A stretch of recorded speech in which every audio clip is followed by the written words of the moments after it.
What is up, everybody, and welcome to another edition of the Not So Stupid Podcast. Today's episode, we are breaking down the three versions of you that exist in the world. And this isn't some cheesy interpretation. It's actually a very enlightening, I would like to say, interpretation of you and what perspectives exist of you in this world. And this is, again, rooted in objectivity. And the more you can better understand the different versions of yourself and how they kind of interconnect with one another, the better, or I should say, the more likely you are going to be the person you want to be, the identity you want to embody, the values you want to hold, the adjectives you want for yourself. Right? Everyone wants to be seen a certain way, to be looked at a certain way, or to be known for a certain thing. Right? Everyone has that, and sometimes we get really caught up with thinking that for ourselves that we create a bias that isn't rooted in reality anymore. We can call ourselves this thing over and over and over again, but it doesn't actually match up with what is happening in reality. Our actions don't line up with the labels that we're putting for ourselves, right? So I'm going to be going into detail for each of these, but to get started, I do want to say, understanding this again is super key, and especially when you really know how to look at the third one, the third version of you, and how it lines up with really every expectation you set for yourself and every decision that you make going forward. You get a lot more clarity around how to become who you want to be and how that lines up with who you are and the values you hold dear to you. So getting into it, the first version of yourself is the version of yourself that you see yourself as. So this is you looking at yourself from an internal perspective. So you have some bias in place that is giving you perspective and identity for who you are. Okay, so for me, let's say as an example, one, I see myself as a podcaster, right? You're listening to this podcast, I'm doing this podcast, or I have already recorded this podcast rather, and that is an identity I've embodied for myself. I see myself as a coach, right? I do online coaching for people that want to lose weight, feel happier, healthier, and making it as simple as possible. That is something I view myself as. Beyond that, beyond actual, essentially task descriptions, I view myself as a generous person. I think I'm a pretty generous person. I try to be, and I want to be someone that is generous and is giving whenever possible. I like to think I am a happy person, and I like to bring a positive energy, positive spin on things whenever possible, right? So these are, I should add another one. I also like to think that I am an athlete, right? And I like to think actually beyond that. I like to think I'm a really good athlete in certain positions. So let's say I play flag football regularly. I like to think I'm a really good wide receiver, right? So that's something I'm going to take, and you'll see why I brought some of these up as we go forward. Now, that's the first version of yourself. You seeing yourself through your own lens, through your own biases and the ideas you want to view yourself as. Then there's the second version of yourself, and this is the version of yourself that everybody else sees you as. So the first version of yourself is how you see yourself. The second version of yourself is how other people see you. And this one, you don't have so much control over. You have some control over it, but to a certain degree, a lot of it is completely out of your control. So how you interact with each person is going to be perceived differently from person to person. So even though this is one version, it can really be divided into dozens and hundreds of versions, because there's going to be dozens of hundreds of people that have interacted with you and have different conclusions about you and who you are based on those interactions. And the tricky part here is that you might have a well-intentioned interaction that didn't go as well as you would have wanted. And because it didn't go as well as you would have wanted, that person's going to see it in a different way, because they also have their own biases. And because your actions separated from your intentions might not look the same way as you want them to, right? An easy example of this is always in, I'm sure you've seen this in TV shows, movies, whatever, when someone that's nervous wants to talk to a person that they like, a person of interest, they'll go up to them and say, oh, I gotta make them, I'm gonna tell a joke so that they can laugh. I want them to be happy so that they can get to like me. And that's a well-intentioned thing. You're trying to get them to be happy, but they don't see your intentions. Then they go up, they do something kind of awkward, a little embarrassing, and maybe a little bit creepy. And now that person sees it as just awkward, creepy. This person's awkward, this person's creepy, as opposed to someone that's trying to, get to know me and like me and be cool and make me happy. They see it as just creepy and awkward. So that's a good example of how your intentions are separate from the action. And because the action can be interpreted in so many different ways, you might not even realize it at the point of the action being done. That person's perspective isn't going to always align with your own perspective of who you are. And that's okay. It's not anything to lose sleep over. To be honest, this second version of yourself is gonna be the one we're gonna spend the least amount of time on, because again, it's not in your control. It's not something you can really use too intently to change your identity. But going into the third one is the most important one, like I said earlier. And this is the version of yourself as you really are, as exists objectively. So the first version of yourself is how you see yourself. The second version of yourself is how other people see you. And the third version of yourself is how you actually are. So this is taking away all the biases, taking away all the perspectives, and taking away all the different nuances of social interaction, and seeing what are you actually doing that support any identity. Like, what are your actions, and then how can you define those actions afterwards, right? So kind of going through everything, I mentioned that earlier, I'm a podcaster, right? I'm just deciding to define myself as a podcaster.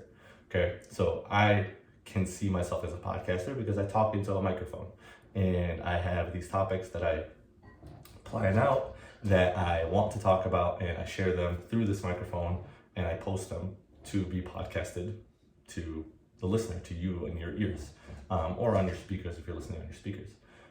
Now, how other people see me, so that's how I see myself. How other people see me is possibly like a podcaster, because I'm posting podcasts. I don't think that's really irrefutable to some degree.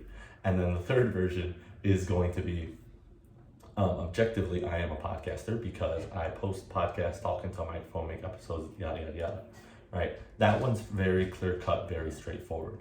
Now, it's when we get into different qualities of yourself where a lot of this becomes a little more ambiguous, right? So let's say that you want to define yourself as a healthy person, and you remember all the specific times in your life or over the last couple months where you ate something healthy. You remember only those specific instances, or you went on a walk, or you did something active, right? You remember just those moments. So those few, let's say it happens probably 2-3 times a week total, between the active and the healthy eating and the better decision making, drinking water. It's not as frequent as you think it is, but you remember them. You have that confirmation bias in you to remember those things. And now you have this identity of, okay, I'm healthy. And you're convincing yourself that you're healthy. Someone else comes around, someone close to you, someone that spends a lot of time with you, a family member, they have a different opinion of you. And I'm sure this happens a lot where you say something about yourself and someone's like, what? No, that's not you. You don't do that. And that's actually feedback for you to kind of reevaluate what you're doing, who you are. So when someone close to you sees that you're, or tells you rather, that you're not that healthy person, they have that perspective of you because they probably see all the other instances where you aren't having those foods, where you aren't eating the healthy foods and that kind of thing. So now your version, your identity of your perspective of yourself and how other people see you don't align. And that's where the third one becomes most important. Okay, if this person is telling me I'm not a healthy person, or I don't eat healthy, or I'm not active regularly, what is, who am I really? Where are my actions and how do they align with what I'm actually doing? And that's where you kind of like audit, reflect, and really dive deep into how often are you doing the healthy things that you're claiming to be? Is it few and far between, like I mentioned? Is it a daily thing that you're actively trying to get better at? Whatever the case may be, you want to be a healthy person. Now you have to evaluate how are your actions aligning with that. And the closer that you can get your objective self to line up with your view of yourself, the more accurate your view of yourself is, the better you can change to become that version of yourself you want to embody and make the decisions that support that for you. Because if you just label yourself as one thing and you're convinced you're that thing, but you don't actually look at your decision making, you don't look at the actions you're taking to follow through with that, you might not you might not actually be that person, but you've convinced yourself you're that person, and essentially you're living a lie at that point. You're essentially delusional because you're calling yourself one thing, you're not acting in line with that thing, and version 3 is completely different than version 1. How you are is different than how you think you are, and nobody wants that for themselves, because at least I don't want that for themselves. Some people like to live with the image of a certain thing as opposed to actually being that thing. It's become a very common thing in today's day and age, especially with social media. You'll see people, for instance, the most common one that people always like to criticize, which I don't understand, but I think you guys can relate to it to some degree, is people showing a more affluent lifestyle on Instagram and in social media and things like that. And then the people that know them know that they're not as affluent, or that they aren't the things they do. Actually, Instagram is a really good example of this. You have a version that you see of other people where they do certain things right online, and whether you are skeptical of it, whether you believe it or not, you have a perspective of what that person is. And maybe that person went on vacation once, or let's say, I'm thinking of an example. So let's say you have an expectation of a person that travels often. They're travelers, they're like nomadic, they love moving around, and you see that they post on Instagram all the time that they're traveling. Maybe they went on one big trip in the year, and then they just posted it several times throughout the year, right? A lot of people do that also to give other people the perception that they are travelers and they are, cool people. I don't know. So this version that you see that is there's a word, factorized in manufactured, there we go, is that it's manufactured for you to get a certain perspective of them, and for them to give themselves a certain perspective for themselves. Also, it's not just for the other people. They're trying to convince themselves that they're this thing. They're trying to convince themselves that they are travelers, that they are healthy people, or they're, wise and poetic or whatever. They're trying to convince themselves of that. So they do these things that they don't really do frequently, or they don't really believe in, just to uphold this image or identity for themselves. When in reality, looking back at the objective self, they don't necessarily vibe with it as much.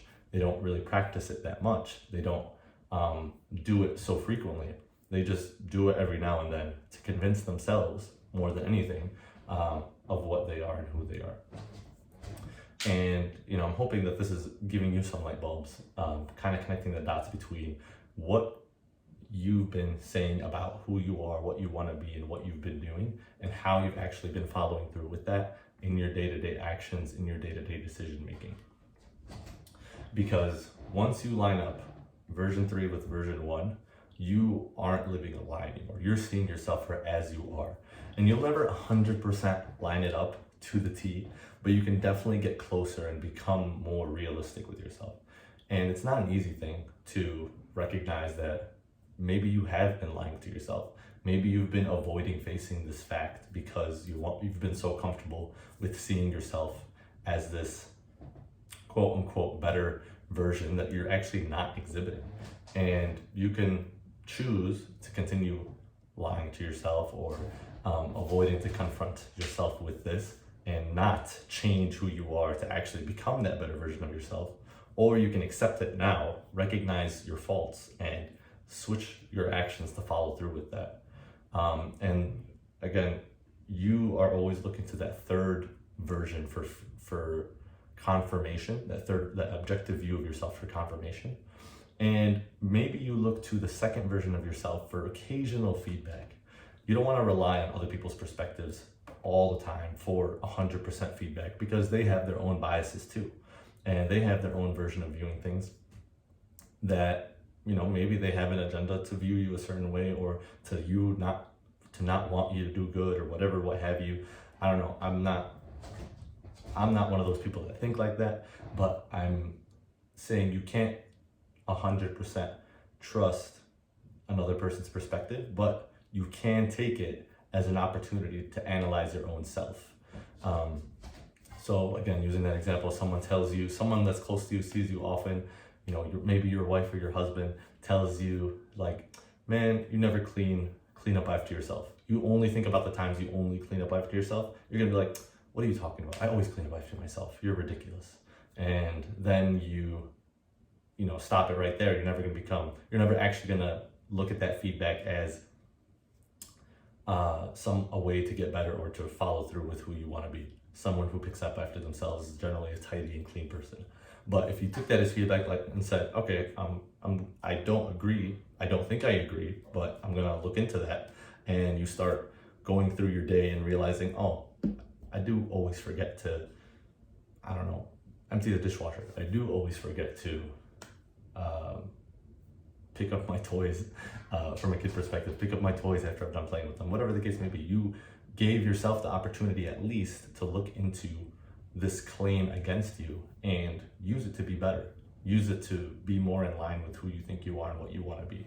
And at the end of the day, that's the most important thing, is making sure that you are actually in line with the values that are important to you, with the identity that you want to become, and with the person that you wish to be at some point. And if you don't have that, and if you avoid looking into that, you're never going to live the life that you want at the end of the day. So hopefully you found this helpful and encouraging to become that version of yourself that you've been waiting to become, that you feel stagnant in becoming. Or maybe you found clarity in the fact that you weren't that person that you thought you were.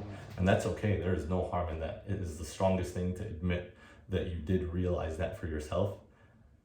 But now you have the opportunity to change that because you've created this awareness. So let's make that change heading into this week.